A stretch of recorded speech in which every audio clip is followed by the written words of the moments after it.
Hello, hello, hello. How are you guys doing this evening? Oh my, 'twas the night before my sobriety birthday. Feels good. Feels good, and it feels a little surreal, in all honesty. Let's do a time and temperature check really quick, and then we'll get into things. It is currently 6:15 p.m. and it's nice outside today. It's been raining most of the day, but the temperature is nice. I would be surprised if it is not in the 50s. Let's see. Oh my. It's 58 degrees and mostly cloudy outside. And it's been raining most of the day. So first of all, I feel a lot better today. A lot better. I still have the sniffles. I still have been coughing. I'm still lethargic, but I would say I feel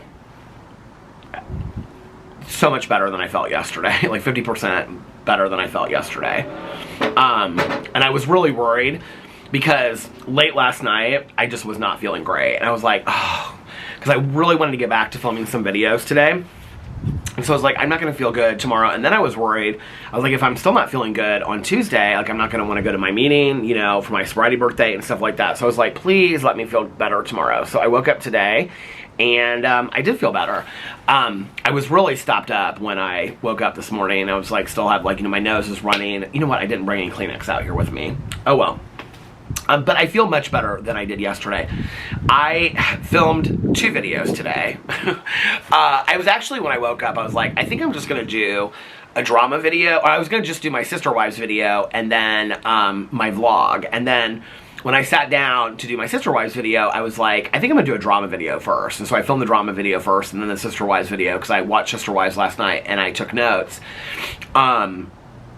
But then I was like, so my drama video ended up being like 54 minutes, I think, 54, 55 minutes. And then my Sister Wives video ended up being like 28 minutes. And so I spoke for like an hour and a half. And by the end of it, because I filmed my drama video and then I came down and I rendered it and then I went upstairs and I filmed my Sister Wives video. So it was literally like an hour and a half of me like talking nonstop. By the end of that, I was like kind of raspy and stuff. So I was like, okay, I'm going to get these videos up and wait till Alex comes home and then I will go outside and film my vlog, give my voice a little bit of a break between now and then.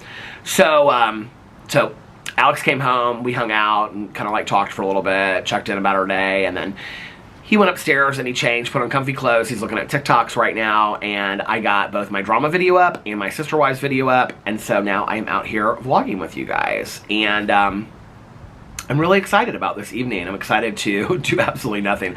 No, I'm excited to just kind of reflect tonight. It's weird because I've been kind of waiting all day to vlog and just talk about going into my sobriety birthday, and I've been like, since late last night, been feeling like all kinds of emotions. I've been really missing Boo Radley since late last night. I was looking at some pictures and videos and I had a really hard time with that, but we'll get to that later. But anyway,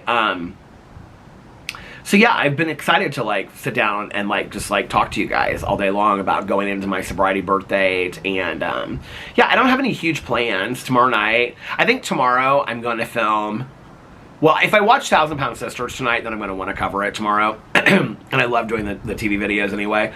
So if I watch 1,000 Pound Sisters, because I think the finale is on tomorrow night, then I will do that video tomorrow, and it won't take me that long, like 20 or 30 minutes. And I have notes to go off of, so that's real easy. And then I'm going to do my Peter Monn channel, my drama channel, I'm going to do a video about my sobriety tomorrow. I think I'm going to do a Q&A, actually. I was going to do, 1 or 2 people recommended to me, a couple people recommended to me doing like 30 things I learned in 30 years. And I was going to do that, but I got a lot of I went through some of the questions. I got a lot of really good questions. And so I thought, you know, I think I'm just going to kind of do a Q&A and just kind of like, I got a lot of questions that I've never received before about my sobriety and addiction. And so I thought I'll just do a Q&A. So I'm going to do that tomorrow and then vlog. And then I think that's going to be it.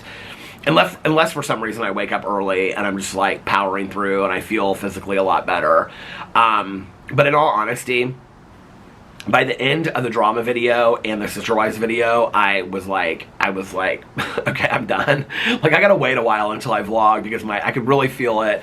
Like I was losing my voice, and I was like, I gotta take a little bit of a break. I did just pour myself some coffee. This is actually the first cup of coffee that I'm having today, and it's iced coffee, but I poured it in my Sober Since 1994 cup because I thought,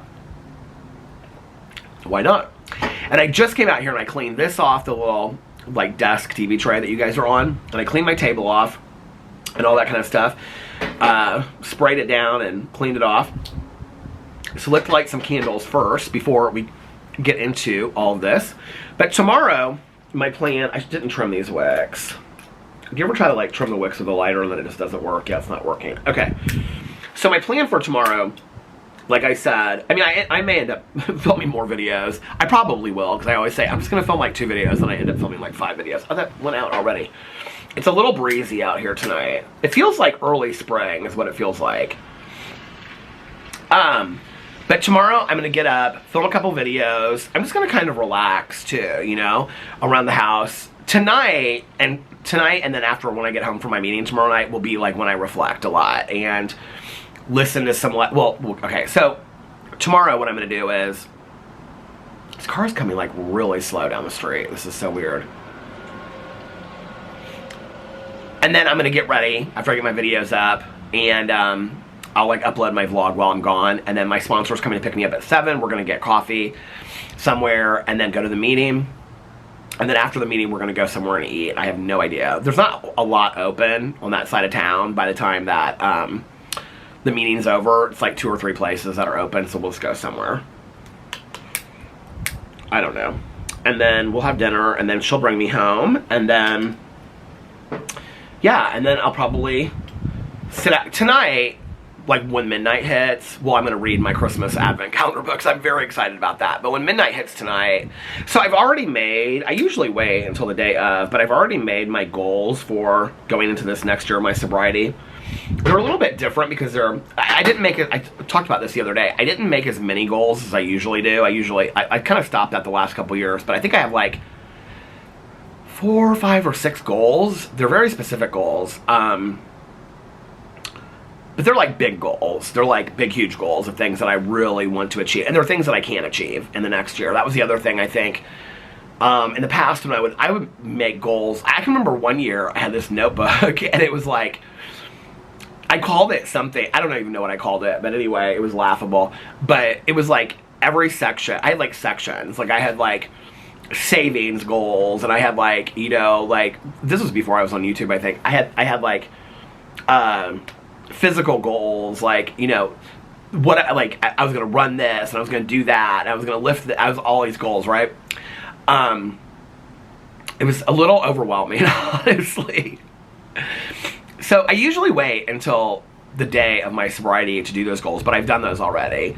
So tonight, I think what I'm going to do is, I may watch like a recovery movie. I'll probably like sit out here. It's nice that it's nice tonight, because I can sit out here later and just kind of like talk to God a little bit and be out here, and I feel good that I'm in a place where, you know, it's just like 2 weeks ago that I felt like I wasn't in that place to be able to, like, I didn't feel like God was really listening, and I don't feel like that anymore.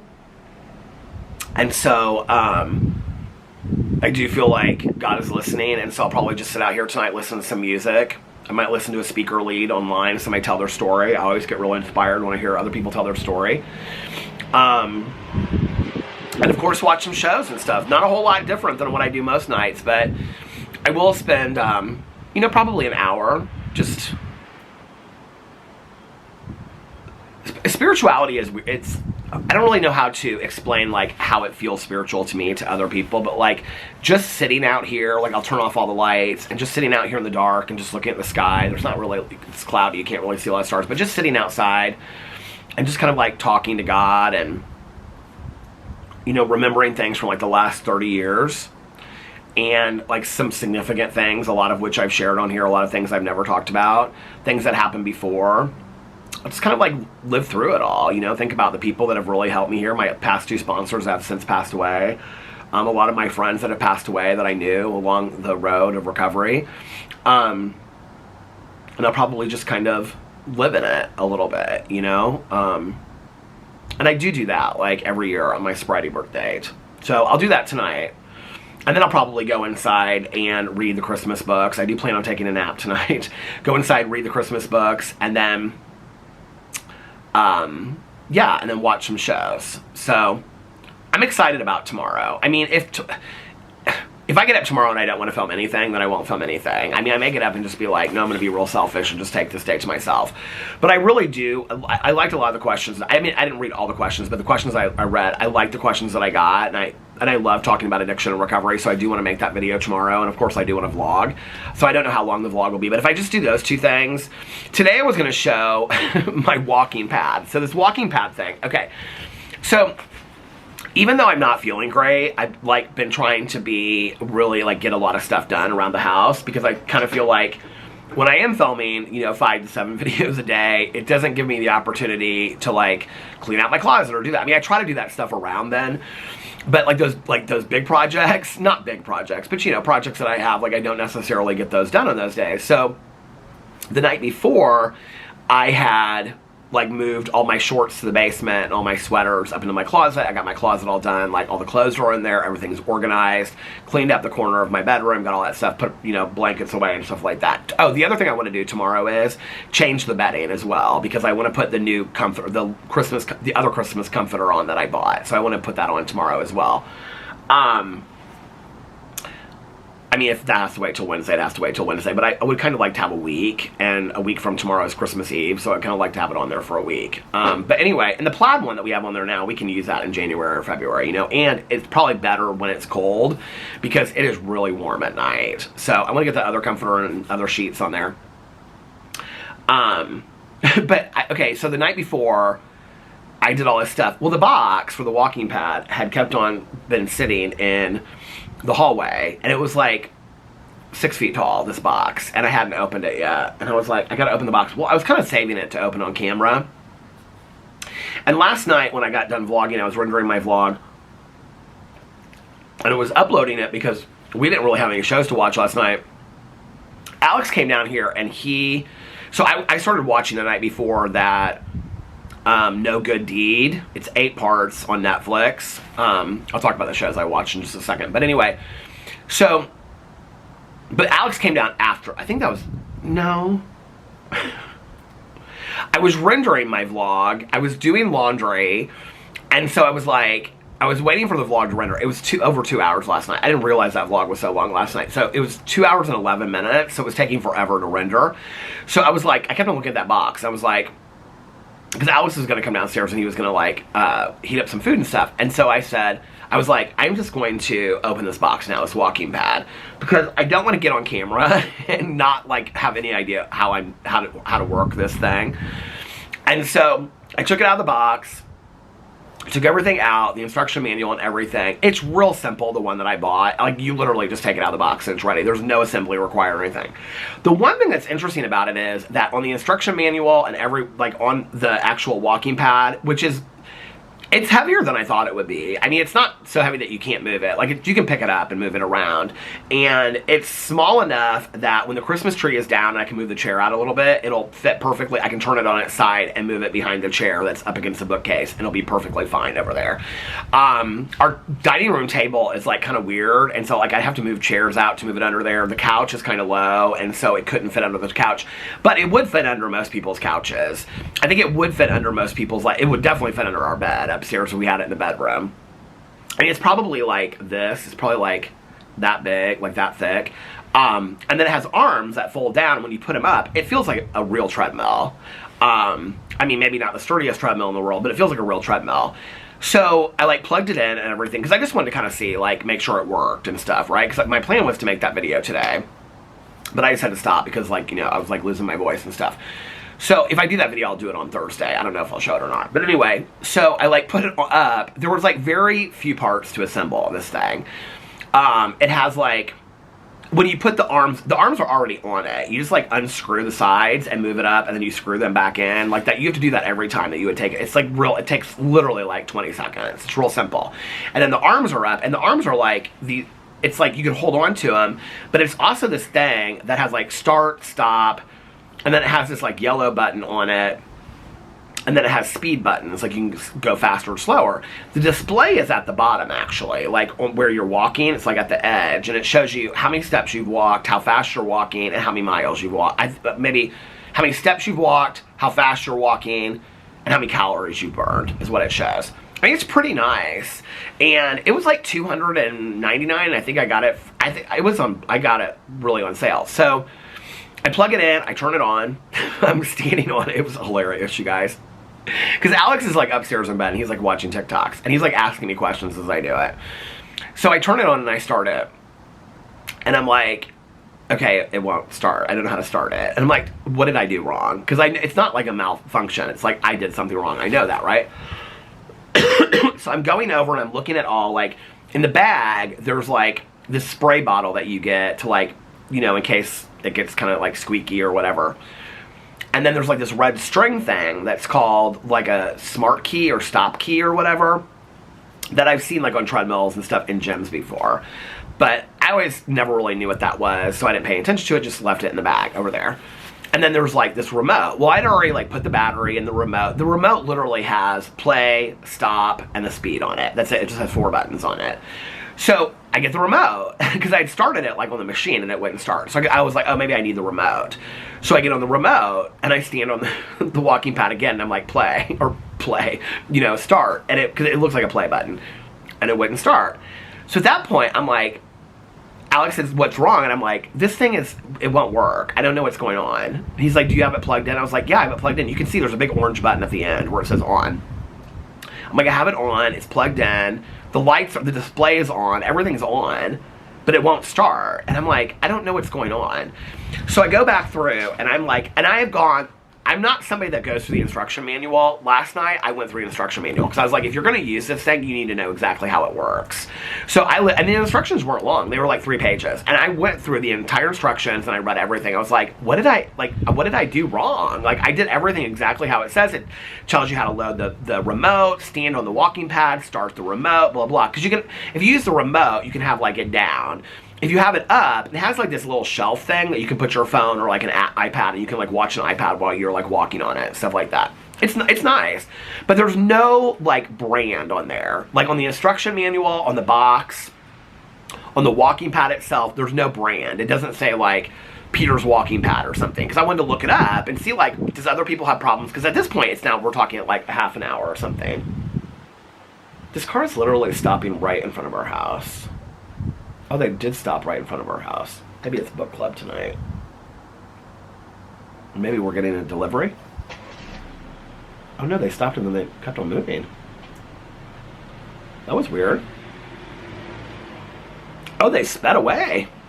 That was weird. There's a lot of traffic in the neighborhood tonight. I'm not really sure what's going on. Maybe somebody's having a holiday party and they thought that. No, because they went way down the street.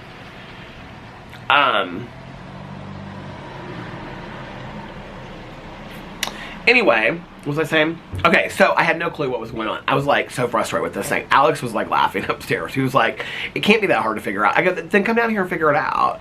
So he comes down, he looks through the manual, he's like, I don't know. He's like, I can't figure it out either. And I'm like, what is wrong with it? I don't, and I have like all the things laid out. He's like looking through the things, I'm looking through the things. I'm like, he's like, did you put the battery in right? I was like, I put the battery in right in the remote. I took the battery out, put it back in, have to put it under this clip. I did everything that I was supposed to do. It still won't start, right? So I can't look online for what walking pad I have because the brand is not listed. So at this point, like, I'm now uploading the vlog, which is going to take like an hour and a half to upload. But I was like, okay, well now I got a project, so I'm getting this done. I was like, I'm going to have this up and running because I want to know if it like how well it works. So I'm like looking at it. So I'm like, I go back into Amazon and I look at the one that I bought, which has no brand on it. But I go down, and underneath it, like on the page where you buy it, it has all these pictures of like people walking on it, and they're like, you can run on it and all this kind of stuff. I'm like, does it really go that fast? And they show all this kind of stuff, and I'm like looking through these pictures because it shows like the setup of it and all this kind of stuff. And I'm like, what did I do wrong? And there's one picture at the very bottom. There's like 10 pictures. There's one picture at the very bottom. It has like the display thing, and then it has the red key sticking to this yellow button that I had. It's not even a button. You can't press it or anything. It's just like this yellow like circle the size of a quarter on the display thing on the top, where it just has like, it literally has start, stop, speed, and then this yellow button. I didn't know what it was for, right? So I'm like, it shows the red, it's like this red string with like this thing that's like goes on there, and I'm like, and it says underneath here, machine will not start without smart key. It doesn't say that anywhere in the instruction manual. If it did, I mean, I read it like 4 times. Alex read it. I was like, okay.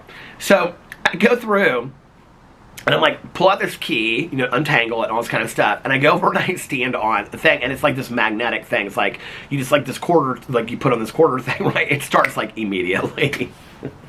I was like, I knew that that smart key had to be something. I've seen them in gyms before. It's like, the, you know, like that way, it, like you can just like pull it off and it'll just stop if you can't stop. So I start walking on this thing. I mean, I didn't walk on it long. I walked for like 5 minutes because I just wanted to see like how comfortable it is. I mean, I've only walked on it for 5 minutes, so I can't give it any kind of review. I want to use it a while before I actually like tell people this is the one you should buy. But definitely don't be stupid like Peter. Use the smart key if you're gonna do it. But it goes fast. Like you could run on this, and it's heavy enough that, I mean, it's like a treadmill. It definitely is like a treadmill. It's like a small treadmill, but you can move it. And even if you're not like that strong, you could drag it on the floor. Like I could pick it up, but it's not like it's like, I mean, it's heavy. It's not super light. It's heavier than I thought it was. I'd say it's probably about 5 feet long, maybe. It's very, like, where you walk is, I would say it's probably like, no, it's not that narrow. It's probably about that. It feels narrow when you're walking on it. When I was walking on it, I was like, oh, well, this is definitely, now I have no excuse not to walk when it's like snowing, raining, or cold outside. But I definitely like walking outside better. That's for sure. But I like the walking pad. It's not bad. It just is completely different. And it's very loud. I mean, I kind of forgot what a treadmill sounds like when you're like, boom, boom, boom, walking on it. But as far as like you just turn on the TV and watch a movie or listen to audiobook or whatever, yeah, it'd be fantastic for that. And it was under $200. I think it's totally a buy. I don't know that I think it really even matters. I can tell you the one that I got went up to like 0.65 or something it said on the thing. I don't know. But I went high enough that I could run on it because I tested it. I was like, oh yeah, I could run on this, definitely. And not like, just like boom, but like you could run like on it. It's not that slow. It goes pretty fast. Fast enough that you could kind of be like speed walking on it. I was surprised. So anyway, got that done, put the arms down, and then Alex was like, well, where are you going to put it? And I was like, it's going to fit perfectly right over here once the Christmas tree's down and all that kind of stuff. He's like, oh yeah, it does fit kind of perfectly over there. So I like shoved it. So it's not in that area yet because the Christmas tree is still over there, but it's like kind of shoved up over there where the weights are and stuff like that. So it'd be a perfect little like workout area over there. And then when the basement's done, I can put it down in the basement, you know? Although, when the basement is completely done, I think I could like to get like a stair stepper or a treadmill, like a real treadmill or something like that. It's definitely, it's nicer and more heavy duty than I thought it would be, but it's definitely not like a treadmill. But it's nice. I mean, I was, in all honesty, I was more impressed with it than I thought it would be. I thought it would be really like lightweight and kind of junky, like just, I don't know what I expected. It's nice. It's nice. It's more, it feels more like a treadmill and less like what I thought a walking pad would be. I don't know what I thought it would be, but anyway. So I got that done, put that away, folded up all the boxes, put the boxes and got them out in the garage and all that kind of stuff, and got all that stuff done, cleaned up the living room, got the vlog uploading, then Alex came downstairs. Well, I really wanted to lay down. I was really not feeling great, and I wanted to lay down. But I was like, I'm going to wait till the vlog is up so that I can like post or schedule the vlog. I can't remember what time it was. So he was on the chair. He's just started season 2 of All Rise, which is like a courtroom drama. It looks good. It looks like something that I would watch. But he's like far enough ahead in it that I'm not going to, you know, catch up with him. So he sat in the chair and watched All Rise, and he heated up some food. And I sat on the couch and I ate the other half of my Fat Rabbit sandwich, which was so delicious. And I sat there and I watched 2 episodes of No Good Deeds. What's the saying? No good deeds left go unnoticed or whatever. But anyway, and so I watched that, and then I had 2 episodes left. at that point I was like, because it's 8 episodes total. There's like 35 minutes an episode. They're short. So then that was when the vlog was done. So I got the vlog, and at that point I think it was like 9 o'clock. So I just posted the vlog. Got it posted, and then I went upstairs and I took a nap, and I slept until like 11:30. Alex stayed downstairs and he watched some shows, and then he finally came upstairs. And when he came upstairs was when I was getting up, and I just did not feel good at all when I woke up. And I was like, that was when I was like partly really worried that I was going to be real sick. Talked to Tanya, talked to Nikki last night. Mel and I were texting about the True Crime Book Club and some other stuff.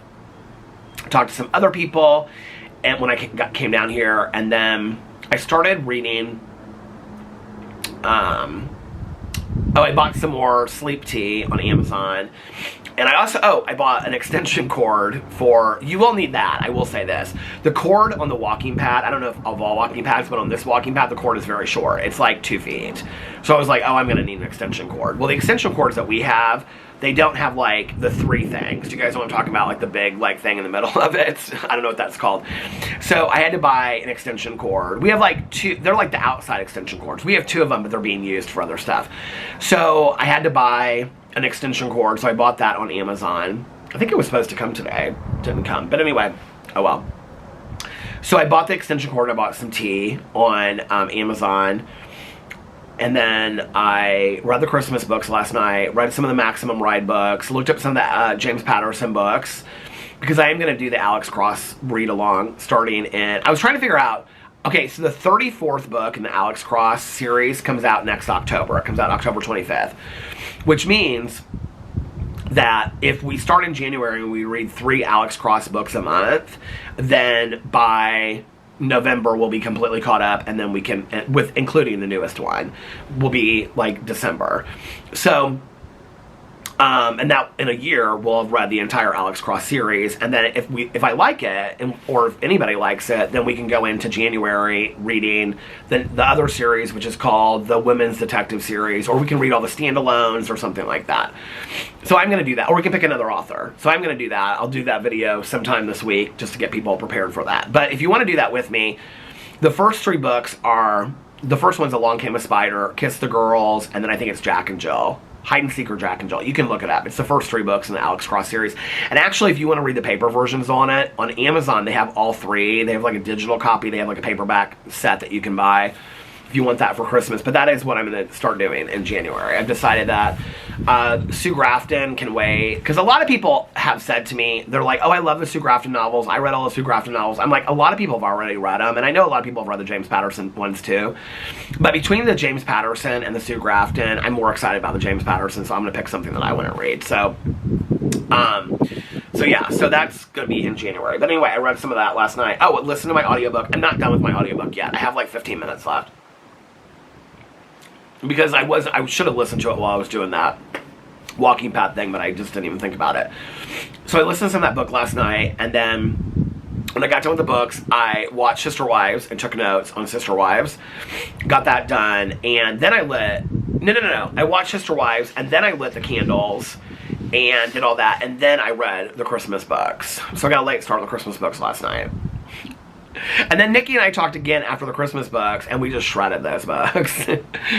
Okay, so the one book, if this isn't going to ruin it, because you should be up to date on the Christmas books, and if you're not, then I don't know what to tell you. But on the Xmas break one, it's about this one.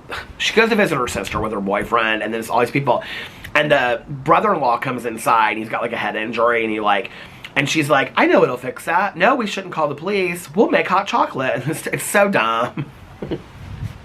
Nikki and I got laughing so hard about it. And the 25 days one has turned into like this straight, like, I don't know what is going on. It is scary, okay? And I'm not sure what's going on because I'm like, we're like a week out from these books being over. We were laughing so hard about them. So then when I went inside, I finished No Good Deed. Okay. I'm not going to give you guys any, I think I gave a synopsis yesterday. I will not tell you any details about this, but I will tell you my reaction to it if you're looking for a show. A couple people have compared it to other shows. Some people have compared it to, somebody reached out to me that watches the vlog. I think it was Emily. and said that it was like perfect couple. I don't know that I necessarily got those vibes from it. Other people said that it was like, several people reached out to me and told me to watch the show. It was already on my list, but it's like number 3 on Netflix right now. Other people said that it gave them, what do you call it, based on a true story that's on Peacock about the couple that starts the podcast. It doesn't give me those vibes either. So it's about this couple that's selling a house in Los Angeles. The camera stopped. It's about this couple that, it's Lisa Kudrow, Ray Romano, they're selling a house. Something tragic happened in there, and it's like 3 other couples want to buy this house. And so it's about all the couples, but it's really about the secrets that couples keep. And that's all I'll say about it. What I will, as far as my emotional reaction to it, I thought it was really boring, the first half, okay? Like it's 8 episodes, the first 4 episodes. The last 4 episodes, it wasn't anything about the difference of the episodes. It was about the building of the characters. By the end, like the last episode, I was bawling my eyes out. And it's really a lot about grief. In all honesty, and this is nobody telling me to watch the show, so I don't want anybody to feel bad about this. I don't know that I was in a place to watch this show, if you want to know the truth. I'm glad I watched the show. I think it's a fantastic show. It was beautifully done. By the time that I was done with it, I absolutely fell in love with it. And I fell in love with the characters. It's a really, like, meaningful show. But you have to watch the whole show to have that feeling.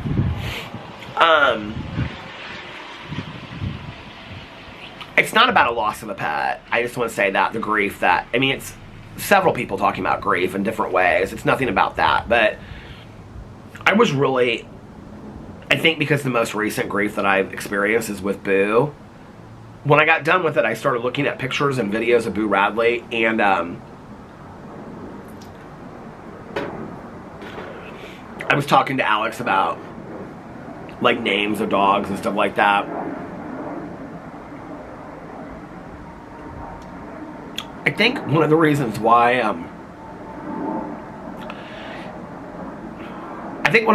I'm not really ready to get another dog yet is because in my denial, in my mind, like, I'm not ready for it to be over with Boo Radley yet. I'm sure that makes sense to other people out there that have gone through that. I'm just not ready for it to be over yet. And in all honesty, I just want Boo Radley back. And I know that that's not possible. I know he's gone. I know he's passed away. I know he's not coming back, but that's where I'm at, is with it. I don't know that I have room in my heart right now for another dog because he's still in my heart. And I don't know that I've really allowed myself to feel everything. I think it's weird because whenever I think about it, I feel kind of bad about, like, Tucker and Pee-Pee, but, like, I have, I really, like, appropriately grieved Pee-Pee. And with Tucker, like, I had time to just, like, I wasn't filming and stuff like that at that time, so I really, like, sat in it the days following it. I think part of the reason why I'm not allowing myself to really grieve with Boo Radley is because then it's very real. And that's just my truth. Is that, if I really allow myself to go there, then it's very, very real. And I know that it's real. I know it is. But, like, today, after thinking, you know, I talked recently about, it's really hard for me to go to the bedroom.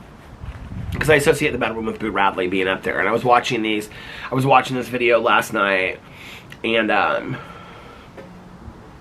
it was this video of him. I don't know if I'll be able to find it when I pull it up. Hold on a second. I literally just go into all my videos and I search dogs. Oh, it did. It came up right away. That was so weird.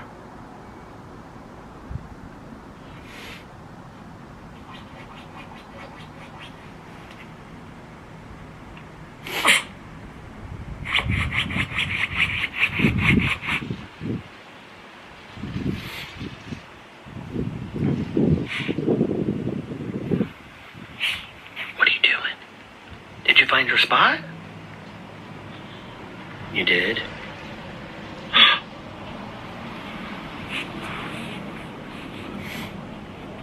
You found his spot. And that was from 2 years ago, and I was like looking at like the Christmas bedding, and I don't know, it just feels weird. Like, I'm excited for Christmas, I'm in the mood, but like I just miss that dog so much. I really miss him. Like, I miss his spirit being around here, and just the way that he, you know, looked at me, and I just would talk to him all day long, you know, like even when he was upstairs and I was downstairs doing stuff, I'd be like, Boo Radley, you okay up there? And you know, whenever I would like go out to get the mail or whatever, he'd always like run down the stairs, are we going outside, Dad? You know, it's just like, I really, really, really have been missing it. I'm not doing well with it at all. I'm really missing him. And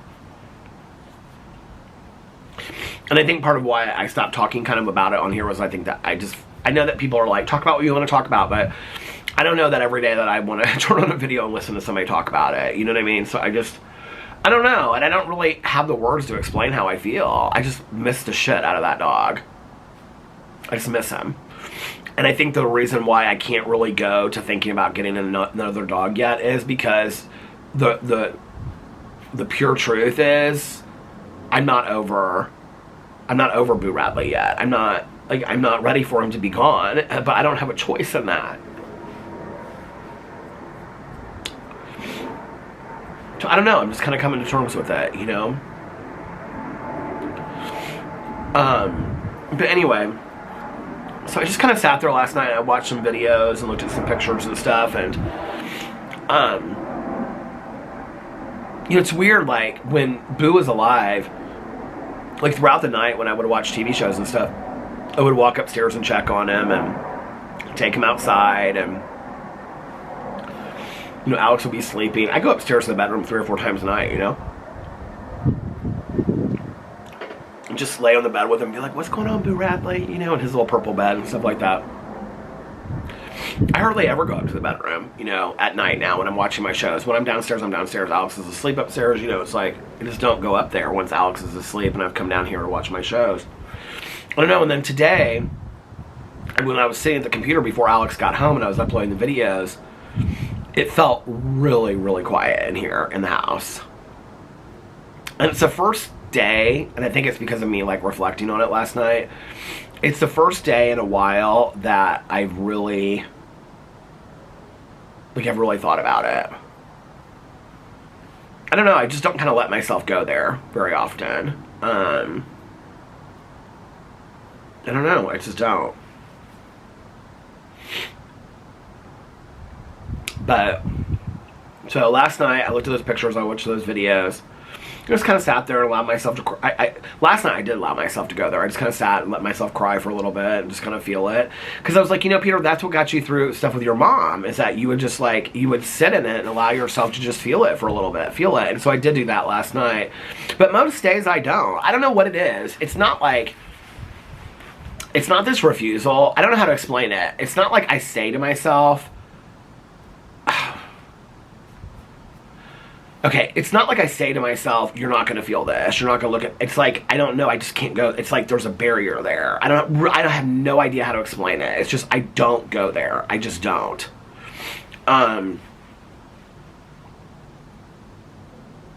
It was like the other couple nights ago, like I said something to Alex, and we were like both laying in bed, and I just like said, I started crying. I just was like, I just really, really miss him so much, you know, and I don't know, my life is just so different without him being here. I think him not, you know, I think him not being here makes me really question like my purpose a lot. You know, I don't necessarily, like, my purpose throughout the day was taking care of Boo Radley. I mean, making videos, obviously, but I don't know. I don't know how to explain it. I don't really know what words to put to it, except for that last night on a very deep level, especially after watching that show, I just realized, like, I really missed him, and I'm not doing okay with it. I mean, I'm getting through the day. I'm grateful for my life. See, this is where, like, the gratitude kicks in, and, like, I just don't allow myself to feel a feeling. When it comes to Boo Radley and him not being here anymore, I'm not doing okay. Period. I miss the shit out of that dog. And, so... But then last night when I got done with that show, I wanted to start something else, and so I was going through my shows, and I was like, my foot is itching. My leg is itching. I was going through my shows and I was like, okay, what do I want to watch that is really, like, I want something to watch that's really, really good. And so I was watching through my shows, I was going through stuff, and somehow I got back to Netflix. There was something on Netflix I was going to watch. I was looking for something. I don't even remember what it was now. Something that I put on my list. Hold on. Shows to binge. Hold on a second. What was it? Something I put on my show to binge watch. I was looking up to see how many seasons of it or something there was. And when I was going through like the top 10, that's when I was going through the top 10 and I was like, oh my god, I've seen so many of these shows. La Palma came up. And I was like, I watched the trailer for that before. So La Palma is a 4-part series and it's about, I can't ruin it for you because I haven't seen the whole thing yet. But it's a 4-part series about a Norwegian family that goes to La Palma, which is in the Canary Islands, for Christmas. And this was like years ago. I don't know what year it was. I was actually going to look that up last night. But a tsunami hits. It's based on true events, but it's not based on true stories, supposedly. And it's all these different people. And it's this very small island of La Palma and how it was like destroyed by the tsunami. Well, I was just talking the other day about that Nate Berkus. Do you guys remember that? And it's like how his partner like went missing in the tsunami in Sri Lanka. And so I was talking about that. And then I love that movie, The Impossible. So when this came up, I thought, oh, this is like a show that I would really love. But I thought that it was all like in like closed captioning because it was like a Norwegian series, which I didn't care because last year, I think it was last year or the year before, I watched that Christmas show that takes place in, I think, Oslo. It's like a Norwegian airport. It was so well done. It was like snowed in for Christmas or something. If you guys know what I'm talking about, it's so well done. It's a great, if you're looking for it, I might watch that this weekend actually. If you're looking for, let me look it up and I'll tell you what it's called. It's on Netflix. It's like 6 episodes. They're like a half an hour each. Hold on. I feel like if I just go into Netflix, I'm not going to be able to find it. It would probably be easier if I Googled it. Snowed in. Is that what it's called? For Christmas. Oh, here it is. Storm for Christmas. A Storm for Christmas. Came out in 2022. I think I watched it then. It is 6 episodes and they're like 37, 28 minutes, 33. Okay, so this one was dubbed over. And dubbed over really, really well. It's easy to watch. It's fantastic. A Storm for Christmas, if you're looking for one. It's about all these people that are trapped in this airport on Christmas Eve. So I was like, okay, well, maybe it's dubbed over. Well, it is and it isn't. I mean, oh my god, I thought somebody was like walking through my yard. That scared the hell out of me. It was like the lights from this car shined off of something like by our mailbox. That was the weirdest thing. Anyway, it is and it isn't, because a lot of people in the show speak English, but then a lot of people, it's like they dub over their voices. It is really, really well done. I'm like halfway through the 2nd episode. I could have binge watched the whole 4 parts last night. I think like the 1st episode is like an hour, the 2nd episode short of an hour, and then it's like 45 minutes and like 37 minutes or something. It is so good, you guys. I could have watched the whole thing last night. But at that point, it was like 6 o'clock in the morning. I was like, you need to go to bed. So I was like not feeling great last night. And so, in all honesty, I kind of thought like, I'm going to wake up tomorrow, I'm not going to feel good, so I won't be able to film a bunch of videos other than my vlog. So I was like, there's no reason for me to go to bed real early. I mean, I did not feel great last night at all. So I watched that. I'm going to finish that tonight. Tonight I'm going to watch 1,000 Pound Sisters from last week, and then La Palma. And that's what I'm going to watch this week, and read my Christmas books, and maybe watch a recovery movie, or listen to a lead, or something like that. That's my plans for tonight. And then finish that show. I want to finish that show. It's really good. If you're looking for a good show, La Palma, it's very, very well done. L-A-P-A-L-M-A. It's on the top 10 on Netflix right now.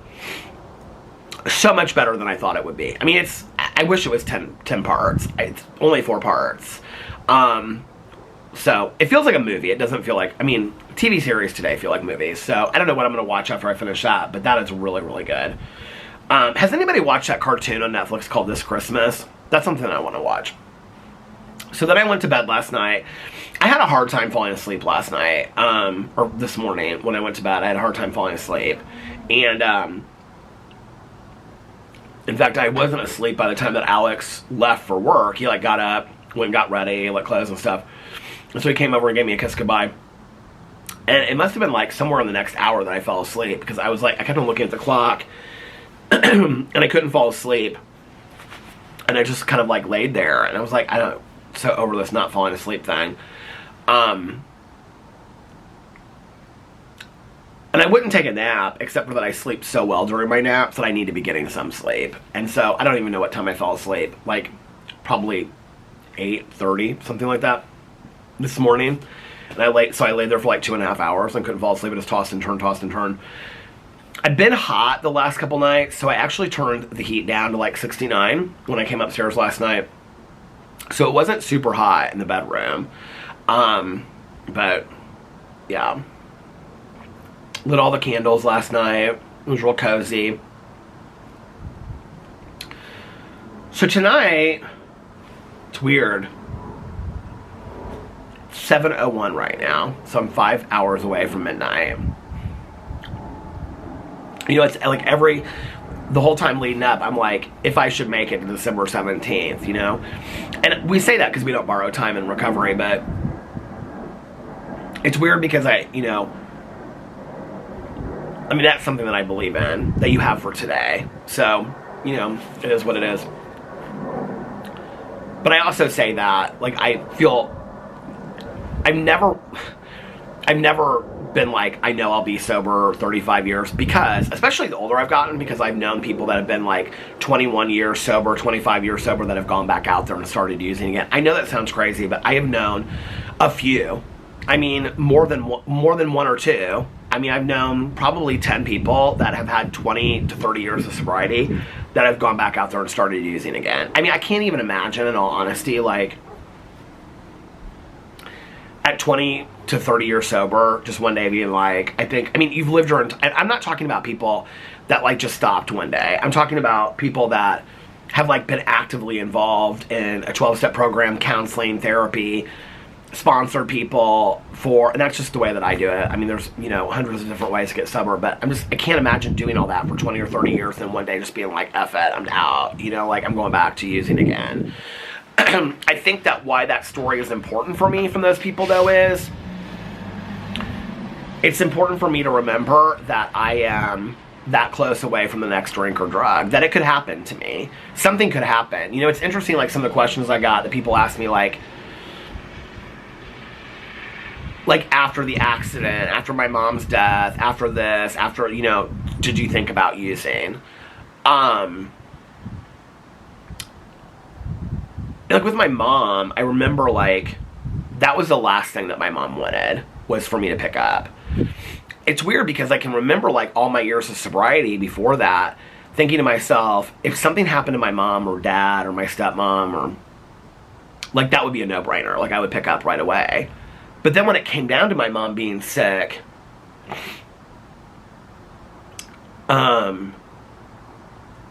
it was like, I knew that was the last thing she wanted, but I was also surrounded by people in recovery. I think that's one of the things that made the difference for me. I mean, I know that is the thing that made the difference for me. I was surrounded by people that, you know, Tanya and my sponsor and other people that I knew, all the people that my mom knew in recovery, many of which I didn't know, that were coming to the hospital every day and stuff like that. My friends that we, like, drove around, you know, the night before the viewing and listened to my mom's favorite music and drank, you know, fountain pops and coffee and smoked cigarettes and laughed and told stories about my mom. Like, I was surrounded by people in sobriety. I think for me, like, when we talk about in recovery, it's not just about not using, it's the fellowship too. The fellowship has saved my life more, probably, than, in all honesty, than the steps have at times. After the accident, I don't even really remember thinking, I mean, you guys, I was so, like, out of it for so long after the accident. I just was, like, in my head 24 hours a day. I don't know that I think, I mean, I had been sober enough at that point that I think the tape and I was back in the rooms too. I think that was a big part of it. That the tape ran so quick through my head that now where I go to is, like, if something bad happens, I'm not thinking that, like, I'm not saying that a drink or a drug doesn't sound good, but I think, like, if that thought comes into my head, the next thought is, but what's that going to do for you? Like, how's that going to make the situation any better? Like, if I were to get drunk or go out and use after the accident, how was that going to make it any better? It wasn't going to make it any better. It wasn't going to change the circumstances. It wasn't going to make it any better. It was just going to be, I was still going to be in a situation with the accident and I was drunk on top of it. Or here I was in the accident and I was using on top of it. That wasn't going to fix anything for me, right? Like, so why would I do that afterwards? I was very conscious of that. I also was surrounded by a lot of people in the rooms of recovery and my support system. My sponsor literally walked hand in hand with me. I mean, she and Alex were like every conversation with the doctors. I mean, she walked right. I mean, if you guys remember, I was like really afraid of, like, you know, the pain med stuff and whatever. I mean, she talked to Alex about how to handle that. I mean, they don't tell us in recovery that you can't have, like, medication when you need it, but she taught Alex, like, how to, like, you know, dole it out to me and whatever, and talking to her about it, talking to her about my emotions and my feelings. She was the one that got me, like, right into seeing a therapist right away. I mean, Tanya was there the entire time. I mean, she was there the entire time. I mean, like, at the hospital, I think, like, she got there before Alex did. And I think she did. I mean, I don't know, because I don't remember anything from that, but several of my other sober friends were, like, right there from the very beginning, and always were, like, you know, checking on me and calling me and things like that. I mean, Valerie was so helpful at that time, you know, and I mean, still has been. She's a dear friend of mine. You know, not just people in recovery, but, like, you know, Mel and everybody, like, was, like, I don't know, it's just, like, everybody, like, kind of rallied together, you know. You know, Alex at that point, like, after, like, a day or two when I was in the hospital, like, he could not work. And so, you know, Melissa was coming over here and taking care of the dogs and stuff, and Alex was, like, going to work and then coming straight to the hospital after he would come home and, you know, like, relieve Melissa and take care of the dogs and feed them and spend a little time with them, and then he would go to the hospital and he would stay there till, like, 1 or 2 o'clock in the morning until he had to come home and go to bed. I don't know, I don't think that but that's just the hospital piece. After the hospital is when, like, people really... Caroline has been unbelievable, you know, through everything, through my mom, through the accident, through the pancreatitis. I mean, she and Tanya came all the time to the hospital, you know. I mean, I don't know, really, in all honesty, where I would be without Caroline. I mean, she has just helped me so much. And whenever I say that to her, she's always, like, kind of like, you know, no. She's like, I do this because I love spending time with you and whatever, but that is so who Caroline is. Caroline, to me, is like, when you talk about role models, like, Caroline is somebody that, and Tanya both, are people that, they role model that behavior of, they're not asked to step up, they just step up because that's who they are. And that's who I want to be. But I really think through both of those experiences and through other experiences that I've had, just being like, I remember at my mom's viewing, I share this story a lot. One of my good friends that now lives out west, she and Tanya had contacted everybody in our home group. And the first 20 people that came through the line at the viewing were all people from my home group. I don't know, I felt so loved in that moment, you know? And other things that I've gone through in my life, I think I've just been so surrounded by such a strong support network that a drink or drug is kind of like the last thing that I'm thinking about in those moments, in all honesty. I think in early sobriety, I think if I had been 2 months, 6 months, 2 years out, I think maybe a different outcome. And I wasn't really that connected to so many. I mean, I had a few people I was connected to, but not, like, on the level that I am now. And I'm talking about 20-year friendships and things like that, you know, or even 5-year friendships, the people that you've gotten, like, real deep with. I mean, my sponsor knows everything about my life. I mean, I've done so much inventory with her and gone, I mean, you know, she's ride or die. Tanya's ride or die. Several of my other friends that I don't talk about on here are ride or die. You know, it's like, to have ride or die people around you, and they're showing up for you, no questions asked, kind of the last thing you think about is wanting to drink or drug in that moment. I don't know. I didn't really think about it a lot. I think the fear was there because I had so many friends of mine, like, if you guys remember, like, the back pain before the accident, I had so many friends of mine that had, like, gone back out because of back pain and things like that. I'm thankful for my sponsor working with Alex, my husband. I mean, this is what I was taught to do, you know? I was taught that when you're going through something, like I'd had for years, okay? I've never had my wisdom teeth out, but I'd known so many people that had had their wisdom teeth taken out. Well, a lot of people, when you get your wisdom teeth taken out, have to have pain medication.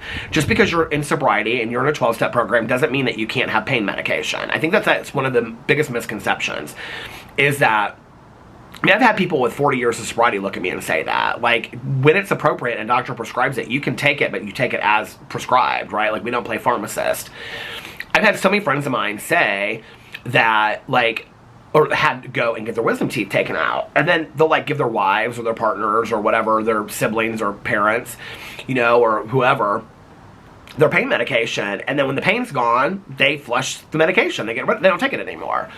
And that was what I was taught to do. And so my sponsor worked with Alex and talking to the doctors and, you know, different kinds of medication, which ones were safer for me and things like that. I'm gonna sneeze. Hold on. And I'm so grateful that thank you. I'm so grateful that I had a sponsor that had the same philosophy as me, that was taught the same things as me, but also a husband that we had already talked about those things. I had talked about Alex, and that was probably in the first year or two of us being together, that I said, if I'm ever in a situation where I have to be on pain medication, like, you need to work with, like, Tanya or my sponsor or whatever on doling it out to me, because I can't, like, that scares me to just be, like, handed a bottle. Like, I can't do that. So that was, like, probably one of the first things that Alex learned, you know? But it's interesting that that's, like, a question that I get asked a lot. I think in those situations, you would think about it, you know? It's weird, like, I can remember always thinking, like, in early sobriety, I mean, not that I was ever, I mean, it's weird when I say this, because if you didn't live at that time, it wouldn't make sense, but I don't know, like, marriage equality wasn't even something that, like, when I got sober at 22 and a half, that we were even thinking about. Like, if somebody had said to me, like, you'll be married to a man and live in a home, and you'll have, like, a legal marriage, this is why part of, like, marriage equality is so important to me, is that if at that time, at 22 and a half, if somebody had said to me, you're going to get married to a man and live in a home, and you're going to have, like, I mean, Alex and I have been together 13 years, married for 13 years, together for over 13 years, married, you know, together for 16 years. 16 years we've been together, you know? And if somebody would said to me, you'll be legally married, you know, together for 16 years or whatever, I would have been like, there's no way. Like, the conception of marriage equality was nothing that was even on my radar. Like, I didn't even think that was ever going to be a possibility, or something that people weren't even talking about. I mean, it was like, maybe fringe people out there were talking about, let's get this passed at some point, but it wasn't something that we were regularly talking about. It just wasn't. That just is the reality. If you're my age, you'll know what I'm talking about. In 1994, people were not talking about the reality of marriage equality. They just weren't. But I do remember, like, thinking to myself after I got sober, like, in your first, like, couple months sober, you start, like, making up excuses. Like, well, if this happened, then you know, like, they have you do these assignments in treatment that are, like, plan your perfect relapse. I mean, I can remember, like, people being like, well, if I ever, like, was with Bob Marley, I'd have to smoke a joint. I mean, it's, like, these way off, like, things, right? But they have you plan that so you can kind of, like, think it out. Like, what would be an ideal relapse situation for you that you would have a hard time saying no on? I think in my first couple months, I did start looking at some, like, excuses. Like, if this happened, like, if my mom or dad and my stepmom, something happened to them, they passed away, there's no way. I could not stay sober through that. And then when my mom got sick and she passed away, it just wasn't even on my radar. I really didn't honestly even think about it, you know? And I think that didn't speak to the condition of my sobriety at that time, because that was right before I dipped out and didn't go to meetings for 4 years. I think that spoke to the support system that I had around me, that I'm so thankful for. But I mean, I can remember in early sobriety being like, if I ever get married, I'm having a champagne toast at my wedding. Like, I mean, who is like, I mean, you're talking 2 months sober when you're looking for reasons to use, but like, who is so willing to go out on a relapse because you have to have a champagne toast at your wedding? You know, like, who even thinks that way? I mean, like, that's ridiculous. You know what I mean? Like, that's your bucket list kind of, like, thing that you have to have, that you're like, I'm gonna have a champagne toast at I'll stay sober, but if I ever get married, I'm gonna have a champagne toast. You know what's so strange about that is that when I got married, or when we got married, my mom had passed by that point. Having sobriety it was really important for us to have family traditions, Venezuelan traditions, and recovery traditions intertwined into our wedding, of which we had all three. And so, like, my cousin Caroline, she said the third step prayer as, like, part of our wedding ceremony. It was important for me to have sobriety represented in our wedding, you know? And, I wasn't thinking about champagne toasts and stuff like that. I didn't even think about that at the time, you know? So it's interesting to me. I don't know. And my opinion has changed a lot about things. You know, it's like, I don't know. My opinion has just changed a lot about things. The camera stopped. And it continues to change, you know, as I get older. And I just know that I have to be careful about me and my recovery. It's weird. I was like, before I came out here and vlogged, I was thinking to myself, 30 years ago tonight was a Friday night.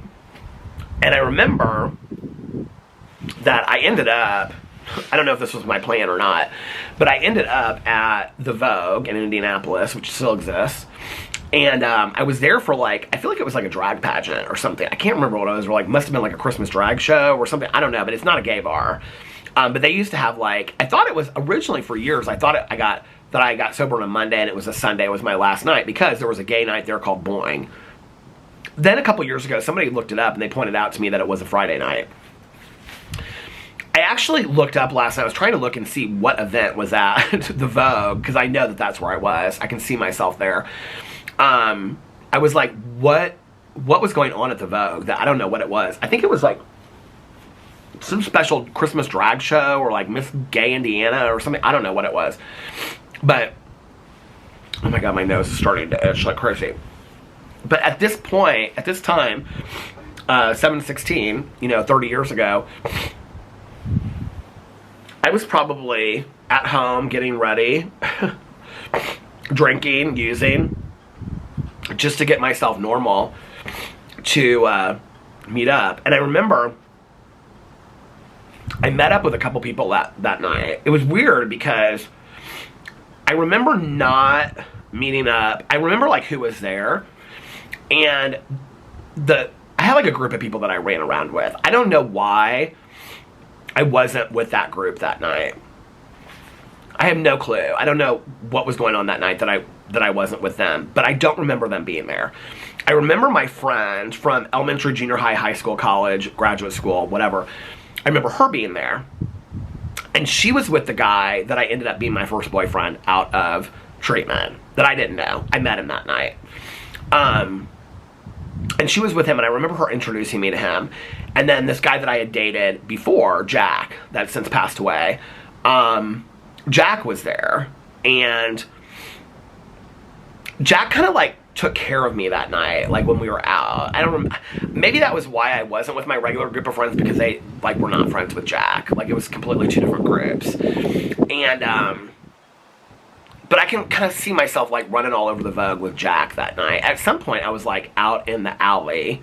I mean, I was so, you guys, I mean, I had been like drinking all day, smoking weed all day, popping pills all day long, coke. I mean, it was, everything was in my system.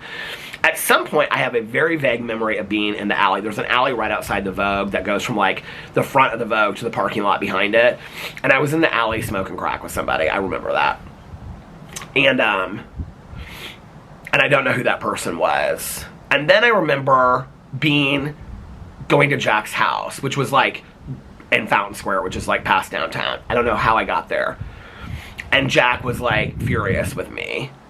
And this was where like I would turn. Like I would, like 1 second I would be like completely fine, and then people would say it was like Jekyll and Hyde. And then I must have like go into a blackout and like act completely different. Because I can remember him being like furious with me. But it's weird to think back on that was 30 years ago tonight that all that went down. I mean, I think about all that craziness, you know? It's crazy to think that, like, going into that night, I had no idea that was my last night. You know, I think, like, I know so many friends of mine that when they've gotten sober, they've been like, yeah, I knew I was going into treatment the next day. Like, I sat down that night and I had, like, you know, drank a fifth and, you know, 12 beers, or other people be like, I mean, I've had friends of mine that sat in parking lots of treatment programs and got completely wasted many times, so that insurance would cover it, which is sad. I've had so many friends of mine that, like, they knew it was, like, their last day, and so they, like, really tied one on. That is not my story. I had no clue that night. I think that's the most bizarre thing. I had no clue that night how profoundly my life was about to change for the positive. But it didn't feel like that for a while. It didn't feel like it was changing for the positive. Not for quite some time. But I never, like... I don't remember a lot from that night. I remember that day, specifically. I mean, I must have gotten up... I remember... I've written a lot of it down before, so I think some of my memories are what I've written down that I remembered earlier on. I remember, like, watching Charlie Brown's Christmas on loop. I remember that. Like, I would just, like, watch it to the end. I had it, like, recorded, and then I would rewind it and watch it again. I remember at one point, like, I'm standing... I must have gotten out of the shower, and I was standing, like, in the living room, and I was, like, smoking a joint, and I remember watching it, and, like, the end of, like, some seed from the joint, just, like, my carpets were so burnt by the end. And just, like, fell to the floor, and I just, like, kind of, like, stubbed it out with my foot. I remember it was snowing that night. It was kind of, like, icy out. But I don't really remember a whole lot from that. I have, like, glimpses of memories from that day, you know, going into that night. It's weird. I think that's probably the weirdest thing to me. You know, like, people ask me a lot, like, were you scared to go in treatment? I didn't know I was going into treatment. I didn't know, you know? I had no clue that that's what was going to happen, you know? And then... I'm sitting in the back of my dad's car, and he was like, you can go to treatment or you can go to jail, but I'm done with you. And then the next thing I remember is, I must have, you know, I do remember that. Well, my dad's told me that enough times. He was like, you said yes. Because what addict is going to be like, no, you know, take me to jail? I mean, I knew I wasn't going to make it in jail, you know? So... I went to treatment. I can remember, like, I must have done, like, I remember doing, like, an assessment. I can see it kind of in my head. But I remember at the very end, like, sitting out these two chairs next to my stepmom, and she was just, like, bawling. And they came out, and they had done, like, a quick drug screen on me. They have, like, real quick drug screens, but back then they didn't. And they did, like, this quick drug screen on me. And it came back for, like, almost everything across the board that they could test for, like, a quick drug screen. And I remember... like, the woman saying to me, like, you really need to come in. I was like, I'm not going into, what are you talking about? Like, and I remember my stepmom crying, like, just being like, please go in, please. I remember that. I don't remember being like, I mean, if I read some of my notes about it and stuff, I probably would start remembering it, but I don't remember being, like, checked in or anything. The next thing I remember was waking up the next day and being like, I'm getting the F out of here. And that was when I saw, the camera just went to the halfway mark. And that was when I saw my neighbor. That was the nurse. She was a detox nurse. And I talked about this the other day. And she was like, you're really sick. Like, your vitals are off the charts. And your drug test came back for almost everything across the board. I mean, they did a more extensive, like, a blood test. But she was like, you're really sick. She was like, please just stay. I remember her, like, it was almost kind of like she was begging me, and she was handing me my cigarettes. I remember I didn't even really know what to do, and I, like, walked down. I just remember this. I've talked about this before, but I walked down to the lounge. On the side was, like, this long mirror, and I can remember looking at myself, and I had, like, these footy, soft, like, socks on, and, like, this pajama pants, and, like, this robe, and I was like, look at you. So, years ago, I started this memoir, and it was called Pretty Drinker. Because that was what I referred to my mom as. I could remember my mom when I was growing up, like, her hair done, smoking a cigarette, drinking. She always looked like a pretty drinker to me. And I can remember, like, wanting to be that one day. Like, I always wanted to be a pretty drinker, you know? And, it's like when Tanya talks about, like, when she first got sober, she's like, I thought they were going to teach me how to drink like a lady. She's like, I didn't think that they were going to tell me not to drink anymore. Because when I came into meetings, I thought they were going to teach me how to drink like a lady, because I never knew how to drink like a lady. Oh my God, you guys should hear some Tanya's stories. I mean, some of Tanya's stories, she has a story, is so funny. Well, anyway, so I always had this idea of being like, you know, like, I don't know, very like sit in a chair, intellectual, you know, smoke a cigarette with a drink in my hand. That's how I kind of like idealized myself, but that was not who I was, you know, as an alcoholic and an addict. I was a mess, and I can remember like walking by this full-length mirror as I was walking to that lounge that day, and I wrote this, and I have like 150 pages of this memoir that I never like did anything with, and I can remember walking. I think I might have even read some of it on here at some point. I don't know, but I remember walking by that mirror, and I said this in the memoir that I wrote, and I was like, you got exactly what you asked for. Look at you, you're a pretty drinker. And that's how I felt. Like, look, this is what you wanted, now look at where you're at. This is what you got. And I do remember knowing, like, I don't remember how he said it to me, but I just knew that my dad was really angry, and that my stepmom was really scared, and I knew that I was effed. I knew I was just, like, more effed than I had been before, you know, that I just, there was nothing I could do. Like, I was just gonna have to deal with this. I was going to have to take the loss on this one and just deal with it. I wasn't coming up with a lot of plans. I mean, the next couple days, I was kind of like, oh, my roommate and I, my old roommate, will like, oh, the battery is dying. Let me go inside and get another battery. Okay, I'm back. I'm probably not going to vlog for a whole lot longer because last night's was so long. But I do love talking about this, especially around my birthday, my sobriety birthday. I like kind of reliving it. This candle keeps on going out, this portage candle, because it's windy outside. But my roommate and I, my old roommate, we had like talked about taking off to California, and nobody was going to know where we were and all that kind of stuff. I don't know that anybody would have cared. But after she talked to my dad, she was probably, I mean, she was my closest. This is my friend that lives in Berlin. She was my closest friend at the time, and she was my ride or die. My first half of my life, I would say, is my friend that I went to like elementary, junior high, and high school and college with, ride or die. And then it was this friend of mine. And then it's been Tanya ever since then. And it's weird how they kind of like all overlap each other. So, when she talked to my dad, at that time she had moved to Kansas. So, she was living, I think, with her grandfather in Kansas. And she had called my dad and was like, you need to do this, and you need to take him this. And my dad was like, I'm not taking it. You need to shut up. Like, my dad went off on her. And he was like, and if you really care about Peter, and I think you do, then you need to stop too. Like, he is really sick. Like, he is really in trouble. Because I remember after she talked to him, she was like, I can't. Because I was like, come and get me. And she was like, I can't come and get you. Like, I can't. Like, I talked to your dad. And like, I can't remember how she said it. It's getting really windy and stormy outside. But she was like, I can't. She was like, I love you and I care about you, and your dad made it very clear to me. She had been sending me money for a long time. Like, she had been sending me, like, she would write me, like, every single day, and in it she would, like, send, like, $20 or whatever. And my dad knew about that somehow. I think at that point he had gone in my apartment, and he had seen, like, letters of hers where she had, like, there was, like, cash in here. He was like, you're, like, literally enabling Peter's addiction by sending him money. Like, you cannot continue to do this. And, I think she felt really, really bad. I mean, we ended up living together. She moved back here. We ended up living together, like, after I got sober, and she was extremely supportive of me. But at that point, she was like, no, like, you need to stay in there. And she was like, I mean, it's so weird to me when I think, you talk about it takes a village, like I said.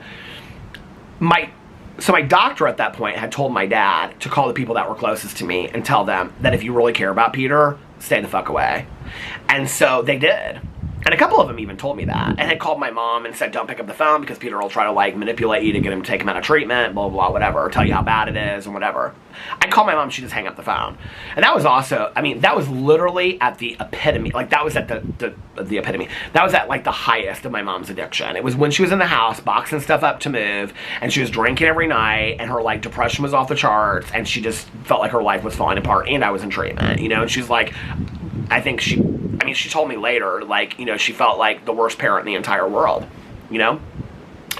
And so, I had nobody. Like, I mean, I didn't realize that on that first night, but days after I realized that, like, especially when I talked to her, my friend, and she was like, no, like, I care about you, I love you, and your dad was like, if you really love Peter, then you won't continue to do this, and you won't help him out anymore, and she's like, I'm not going to continue to do that, your dad's right.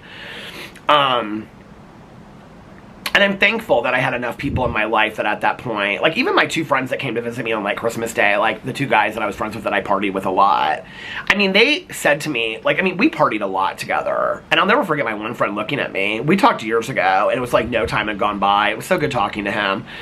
I was kind of like, he was like my good friend. You guys want a little bit of TMI? Okay. A little bit of TMI at 53 years old. This is where people are like, Peter, TMI. I was 22 years old, okay? We never did anything together. The one friend, the other friend and I did. But this friend of mine was like my best friend. But we did one night try to have our one attempt was trying to have a party. A 3-way with somebody else, and it just did not work. This guy was a worse drunk than not my friend, this other guy. And he'd have passed out. That thing was a mess. But anyway, we laughed about that forever after that. But he looked at me in treatment. I really respected him. My mom loved him. I always kind of thought, like, in a weird way that he and I might end up together. I don't know why. I mean, there was never any kind of, like, attraction there or anything like that. I just really respected him. I liked him. He was a couple years older than me. He was just a really good, solid guy, but we used together a lot. I mean, we drank. He was the one that got me started on Jack Daniels. I mean, he and I, we had a lot of fun together. And I loved him. I cared deeply about him. I'll never forget him looking at me, because he was almost done with college. And he was like waiting tables. All my friends were like waiting tables in college, getting ready to go to graduate school and all this kind of stuff. He's completely changed his life. Like, he doesn't drink or anything today. Like, nothing. I mean, he used to smoke. I mean, he and I both smoked probably 3 packs a day. He doesn't smoke cigarettes anymore. He doesn't drink. And he doesn't do anything. He's like super athletic today. And so I remember he looked across at me at the visitation table, and I said something about, like, well, I said something about party. He goes, I said something about party, and I was like, well, we all party. And he looked, like, at his roommate, who was my other friend, and they kind of looked at each other, and they looked back at me, and he goes, Peter, he goes, it's a problem for you. And, like, you're sitting there having somebody tell you that you partied with, that your partying is worse than theirs is, and you're like, you get effed. Like, seriously, like, we partied together. But then when he pointed out a couple things to me. He was like, Peter, he's like, you're drunk before you even show up to our house. Like, and we didn't even figure that out till later, you know? Like, I don't know. That was when they told me about my friend, our friend that had moved to New York, and I was like, the party stopped. The party is over. The disco is over. I didn't even realize it, you know? The disco is over. I did not even know that the party was over, you know? That was really profound for me. Like, when I was like, they were telling me about all these people because it was, you know, Christmas time. Everybody was visiting. I was like, oh, who's home? What are they doing? Oh, they're getting their PhD here. They bought an apartment in New York City. They're doing this. And I'm like, and I'm going out 4 nights, 5 nights a week just to get drunk. And I'm not even in school anymore. I don't even know what I'm doing. I don't know what I'm doing with my life. It was a scary wake-up call for me because I didn't know what to do. And I think that's why treatment became such a safe haven for me. Because all I had to do was get up and go to groups. And, you know, keep a little notebook and go outside and smoke with everybody else and drink some decaf coffee because that's all they have. I mean, I think it became very safe for me. I think that's why I was scared when I left. But, you know, it's weird. I ask myself a lot, like, why December 17th? I don't know. You know, it's like,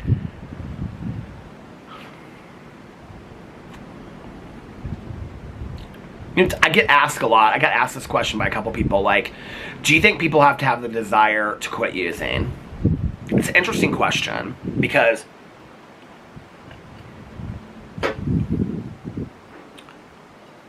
I don't necessarily think you have to have the desire, like, if you sit there and say to yourself today, like, I have the desire, put me in treatment, I don't know that I think that. I think that the desire has to come somewhere along the way. In some way, shape, or form, right? Did I have the desire on December 16th, going into December 17th, to get sober? Absolutely not. No, not at all. I didn't. No desire. I couldn't even imagine my life without drugs or alcohol. I couldn't even imagine what my life would look like sober at all. No, I didn't want any part of it. Being in treatment, I couldn't even remember, like, I'll do this for a little while, then I'm going to start smoking pot again. Because pot wasn't a problem for me. And so I was like, I'll start smoking pot again.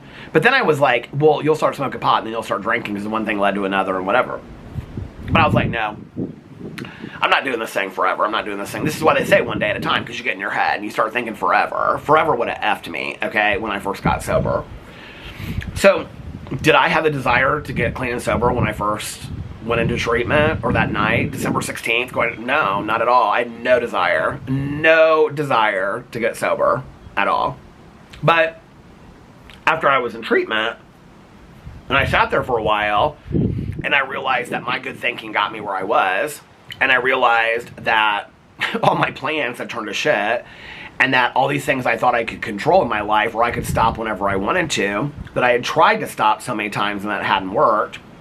And when I realized that compared to everybody else, my life looked like crap, and I wasn't doing anything with my life, and that I really didn't care if I lived or died, and that I was scared, but not scared enough to motivate me to do anything. And I looked at all of that, and I thought, what are you doing? You know? And I think it was important for me to be in treatment, a minimum of like at least 30 days. I think I was like 34, I don't know how many days, 34, 35 days I was in treatment. I think it was important for me to be in there that long. And then when I was towards the end, I think the first week, I've shared this before, like the first week I was in treatment, I just was so pissed and so angry, and that was detox. And the second week, I learned to shut my mouth. Like, if you say something, they're going to counter you on it, so just shut your mouth. So I just stayed silent. The third week, I started participating, and the fourth week, I got scared as shit because I knew I was on my way out.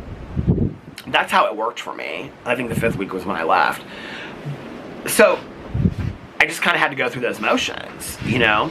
But no, I don't think I had any desire. I'll tell you when I really knew that I had desire, I've shared this a lot, is when I got my 6-month token. And I'll never forget, I can see it, holding it in my hand, that coin, walking out into the parking lot, and holding onto that coin and looking up at the sky and being like, I have never in my life done anything, nothing in my life, for 6 months consistently, let alone not drank and use drugs. And in that moment, I no longer was doing it so that people would tell me, do you know what you did last night? Just to shut him up, or just to get my dad off my back, or, you know, legal off my back, or people just stop worrying about me, or stop talking about my, you know, what about alcoholic and addict? I just didn't want to hear about it anymore. I wasn't doing it because of that. Something had changed in those last couple weeks leading up to my 6 month, and all of a sudden I was doing it because I had peace of mind. I was happy for the first time, naturally happy for the first time in years. Something had changed in me, and I couldn't explain it, and I didn't know what it was, but something was different about me, and I had that desire. So one of the things that we say in recovery is stick around for the miracle. That miracle didn't happen for me until 6 months after. You know, I was working in a treatment facility by then.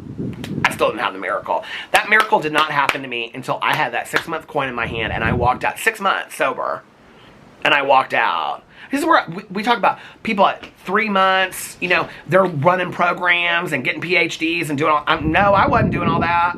There's no way. I was just, how do you just not pick up? You know, how do you just not pick up? And then I started volunteering in treatment. I ended up working there. Because I just like, those things were offered to me. I wanted to volunteer there, and then it was offered to me. So I was like, okay, this is what I'm going to do. This looks like a delivery, maybe. It's a big truck coming down here.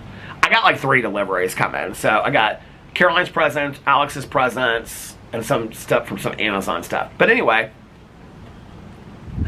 they say stick around for the miracle. Little did I know that that miracle was going to take me 6 months to get. I can see myself, if I close my eyes, standing in that parking lot like this. I was like, you did this with God, okay? You with God's help, did this. I think that's when I started really feeling like, you talk about spirituality, God, religion. I think that's when I really started feeling like I never before ever internalized any kind of spiritual feeling, and I think that was when I really started, like, I didn't, like, until 2 years, didn't really have any idea what my higher power looked like, because I didn't start working on it until about 2 years, but I was able to kind of, like, internalize some kind of spiritual feeling, like, something was going on with me that I was not in control of, that something was bigger than me. It felt like that to me. I don't know how to explain it. It's just a feeling that I had.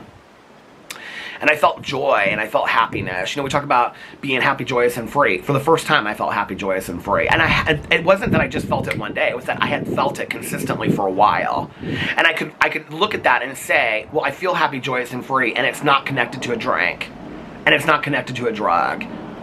I get up in the morning and I make my bed, and that makes me kind of happy. I get up in the morning and make a pot of coffee, and that makes me kind of happy. I get up in the morning and I read a daily meditation, and that kind of makes me happy.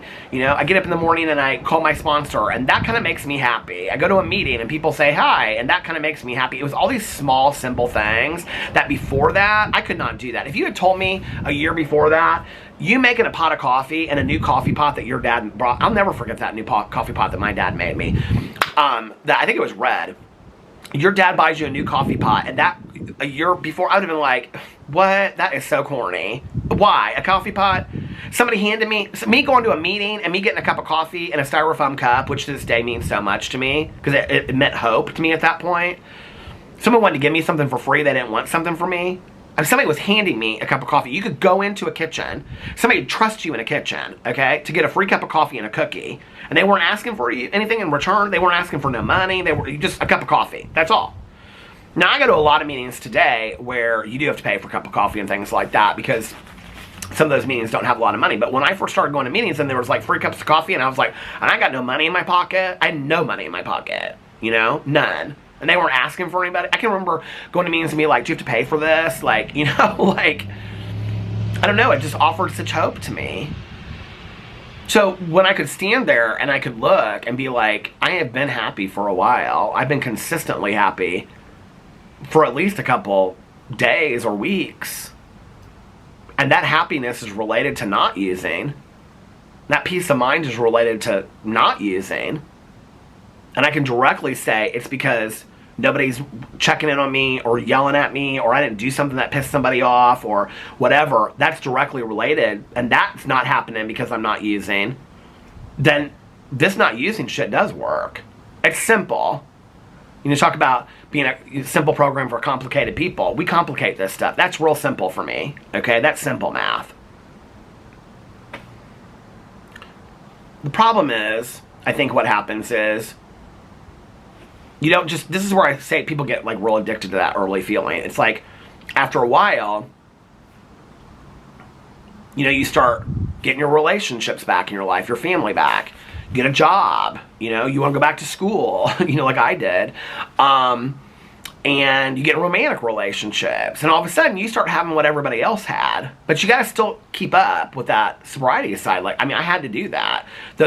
When I didn't go to meetings for 4 years and I had no spiritual foundation and no connection other than to Tanya, my sponsor, I was a mess. I was a mess. I was not a nice person. I was a horrible person. But I've seen this happen with so many people and myself. You start getting all that stuff back, and then it's like you kind of forgot where you came from a little bit. I think that's why it's so important for me that every year I reflect back on where I came from, and to remember, even though it seems so long ago, that Peter that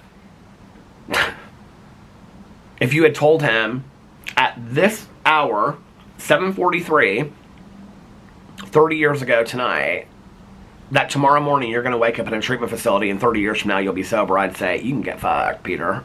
You can get fucked. Because that is never happening. Not tonight, not tomorrow night, not next month, not 6 months from now.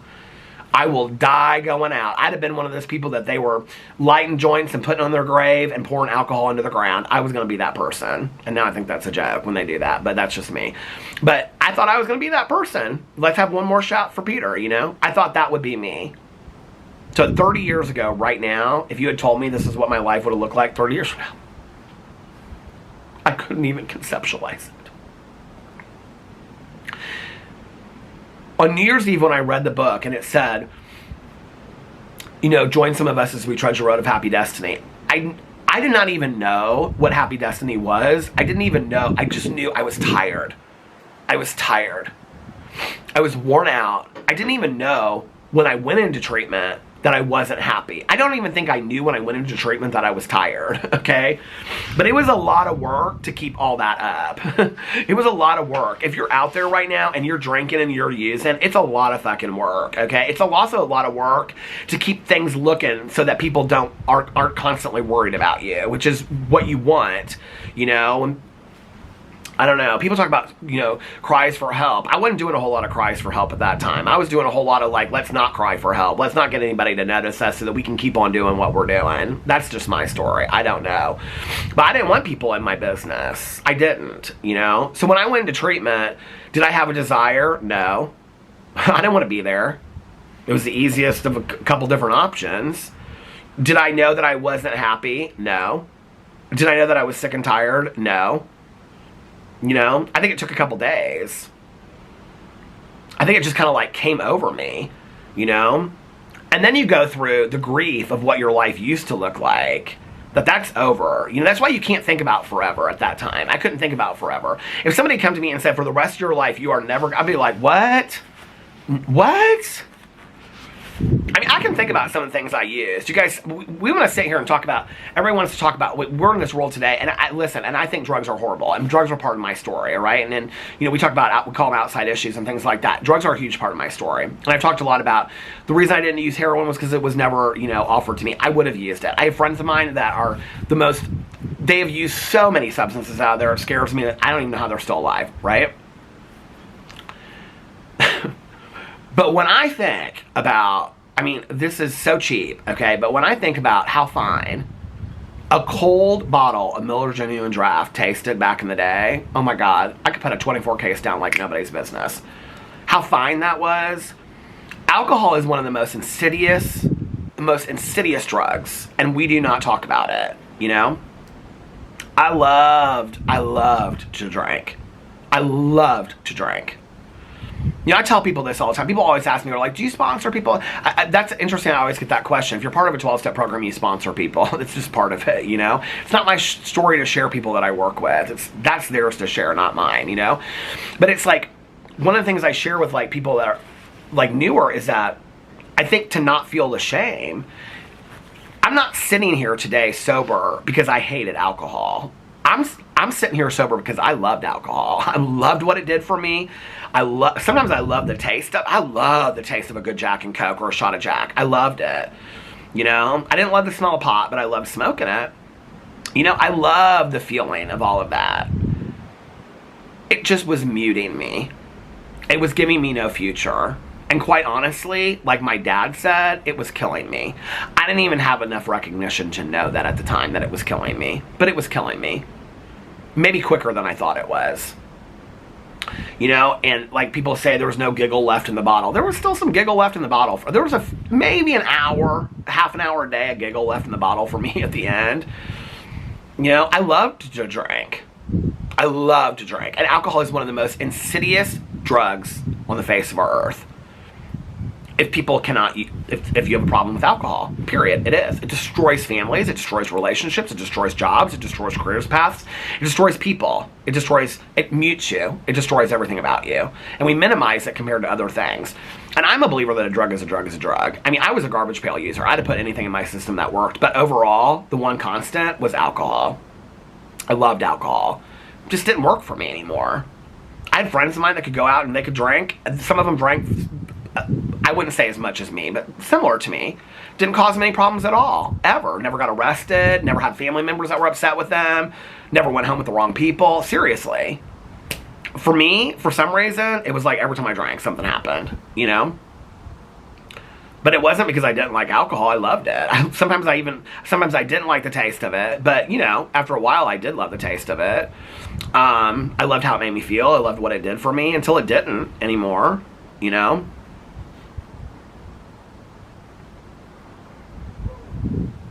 It's not like there aren't times, like, I don't consider these cravings where I think it would be really fun. Like, I will say this, like, in going through emotional stuff, like, it'd be really fun to just forget for a while. Like, not have to deal with things for a while. But there's a price that goes along that with me.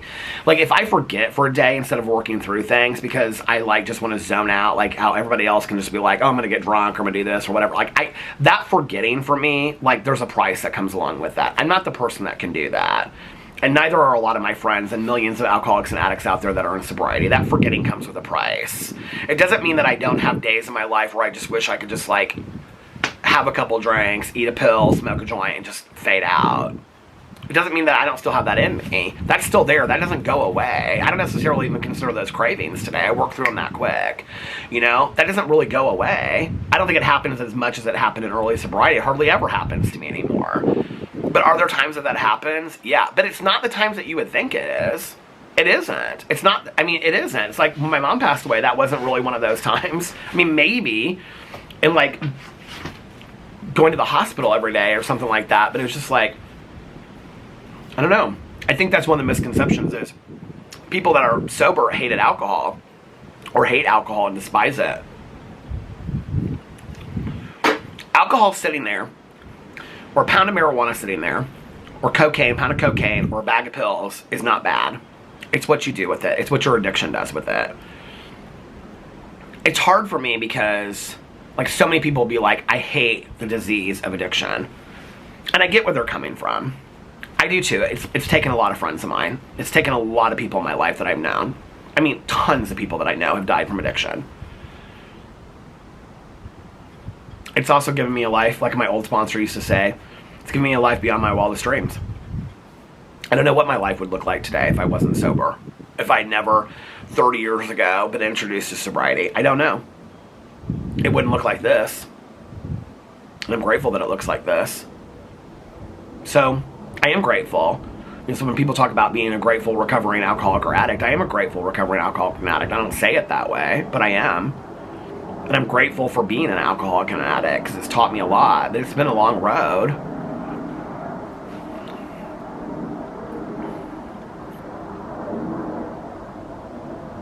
It's weird if you would have like had this video. I mean, we didn't have YouTube back in the day, right?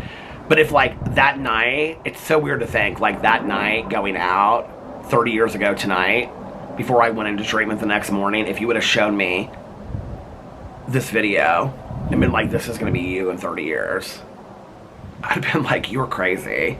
I don't know who that person is, but first of all, I'm never letting my hair go white. I'm never going to have a beard. I don't know why you are sitting on my mother's front porch. She didn't even live in at that point because she moved in while I was in treatment. I don't know why you're sitting on that old person's front porch, but no, that will never be me. Okay, that will never be me. Drinking iced coffee at 7:30 at night. Oh no, ma'am, we're doing shots. That's what I would have said. Light up a good joint, we're doing some shots. You got pills? That's what I would have said. Okay, we are ready to party. I don't have to do that today. And we're not a glum lot. I still have a good time, you know? I still have a great life. I have a blessed life. You know, I look back on that. Yeah, I had some fun times, but all the opportunities, all the things that have happened as a result of it, I don't know. It's funny because today I'm kind of grateful when you like go to somebody's party and the party is over. I'm kind of grateful. At that time when I realized, like on New Year's or Christmas when my friends came to visit me, I realized that the party was over. It kind of made me sad. But then I think I got to a point where I was kind of relieved that the party was over. It was like, I don't have to keep up with the party anymore. You know, the party's done. The party's over. Now you can take care of yourself. I don't know. 30 years. Fuck me. That is crazy. That's crazy. Anyway, I'm going to get off here now and go render this vlog and get this up. And, well, thank you for listening to me. Now, you know, tomorrow, okay, it's going to be another one of these, so just prepare for that. And I hope that you guys are having a magically amazing, what is today, Monday. When you're watching this later tonight after it gets posted, just imagine me sitting out here, and I will be thinking back on my life for the last 30 years. Sitting on boats in Lake Norris, Tennessee with all my friends, you know, going into a meeting and for the first time and seeing 20 of my friends, going to my sponsor's funeral, packed.